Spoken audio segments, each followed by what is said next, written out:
بورسعيد. هناك أعلن اللواء سامر روبي مدير الأمن تنظيم حملة أمنية خلال أيام لتطهير أوكار إجرامية بمحيط بحيرة المنزلة.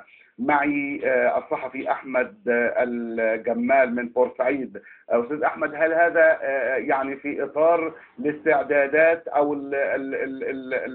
الأمنية التي تفرضها الشرطة الآن، والتي قال وزير الداخلية أنه الأمن قام الآن بحملة مدروسة لتطهير مثل هذه الأوكار؟ نعم بالفعل أستاذ كريم، هو تنفيذا لتعليمات وتوجيهات وزير الداخلية الجديد.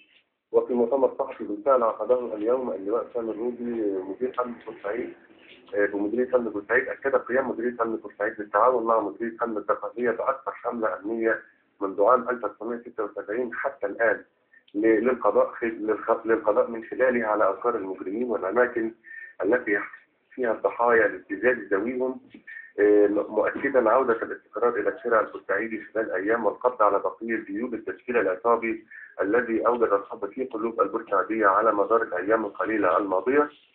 وأشار أيضا إلى بدء حملات أمنية جنائية منذ صباح اليوم في بورسعيد بمنطقة الظهور، وهي مجهزة بأجهزة الكمبيوتر للكشف السريع عن المجرمين المسجلين، مؤكدا أن شوارع بورسعيد ستشهد خلال الفترة المقبلة استقرارا حسيا.